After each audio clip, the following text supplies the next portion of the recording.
Came around 6:15 like that. Okay, he did workout only SI, like cardio workouts. No weightlifting was done. Only cardio workouts, and he got tired. He vomited outside. Person name.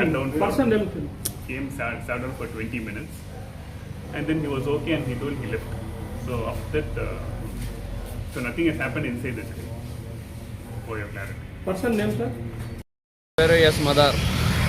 నేను టెంకాయలంగిలో ఉండేది. ఆయన వచ్చి తెల్లారి జిమ్కి పోయి వచ్చి టెంకాయ తాగినాడు. ఏమో మైకం వచ్చినట్లు పడినందుకు ఎత్తి ఆసుపత్రికి అర్జెంటుగా పంపించినాను ఆటోలో వేసి. విశ్వనాథ్ అని ఒక అబ్బాయి 27 ఇయర్స్ మేల్ పర్సన్ మా హాస్పిటల్కి బ్రాడ్ డెత్ అనమాట. హిస్టరీ తీసుకుంటే అబ్బాయి జిమ్ చేస్తూ ఉండగా పడిపోయినట్లుగా తెలిసింది. తీసుకొచ్చేసరికి ప్రాణం పోయింది. Maybe it is acute cardiac arrest. So ఇంత చిన్న వయసులో కార్డియాక్ అరెస్ట్ రావడం అనేది చాలా శోచనీయము. పేరెంట్స్కి ఒకే ఒక్క కొడుకు అతను. నిజంగా యంగ్స్టర్స్ కొంతమంది ఫిట్నెస్ ఫ్రీక్స్ అనేసి ఎక్కువగా జిమ్స్ చేయడము, తను తొందరగా ఫిట్నెస్ తెచ్చుకోవడానికి ఎక్కువ డైటింగ్ చేయడము, లిక్విడ్స్ తీసుకోకపోవడము, ఇవన్నీ చేయడము, ఇలాంటివి చేయొద్దండి దయచేసి. ఈ అబ్బాయి ఇలా చేశాడని చెప్పడం లేదు, కానీ బట్ అంత చిన్న వయసులో కార్డియాక్ అరెస్ట్ రావడం వితౌట్ ఎనీ హిస్టరీ, అబ్బాయికి ఏమీ అనారోగ్య ఏమీ లేవు ప్రీవియస్గా. అలాంటి కార్డియాక్ అరెస్ట్ రావడం అనేది చాలా దురదృష్టకరము. మనం అందరూ చాలా జాగ్రత్తగా ఉండాలి. మరి జిమ్ చేసేటప్పుడు చాలా విగరస్గా చేస్తున్నారు. ఈ మధ్యలో చాలా న్యూస్లు చూస్తున్నాం ఇలా జిమ్లో పడిపోవడము కార్డియాక్ అరెస్ట్తో యంగ్ పీపుల్.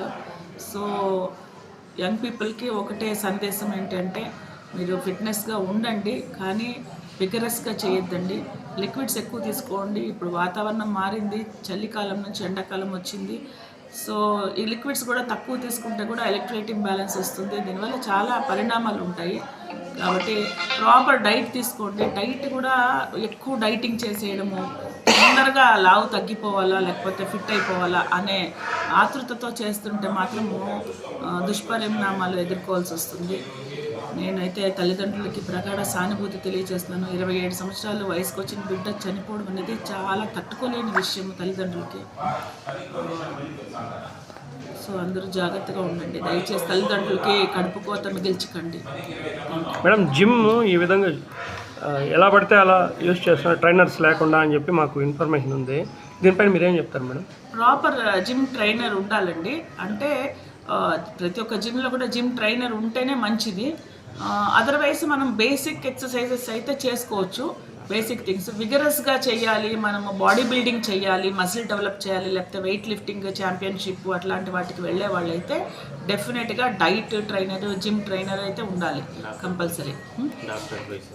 డాక్టర్స్ అడ్వైస్ కూడా తీసుకోవాలి. మధ్య మధ్యలో వెళ్ళి ఆల్ చెకప్స్ చేసుకుంటూ డాక్టర్స్ అడ్వైస్ ఎవ్రీ 6 monthsకి ఒకసారి చెకప్ చేసుకుంటూ అట్లా బాడీ బిల్డింగ్ చేయాలనుకునే వాళ్ళు, జస్ట్ నార్మల్గా చేయాలనుకునే వాళ్ళకి పర్వాలేదు, కానీ బాడీ బిల్డింగ్ చేయాలి, విగరస్గా చేయాలి అనుకునే వాళ్ళు డెఫినెట్గా ట్రెడ్మిల్ టెస్ట్ అలాంటివన్నీ చేసుకొని మన హార్ట్ ఎంతవరకు దాన్ని టేకప్ చేస్తుంది అనేది కూడా చెక్ చేసుకోవడం మంచిది.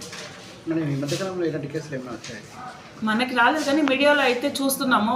చాలా చోట్ల ఇట్లా జిమ్ చేస్తున్న యంగ్స్టర్స్ కొలాప్స్ అయిపోవడం అయితే చాలా చోట్ల చూస్తున్నాము.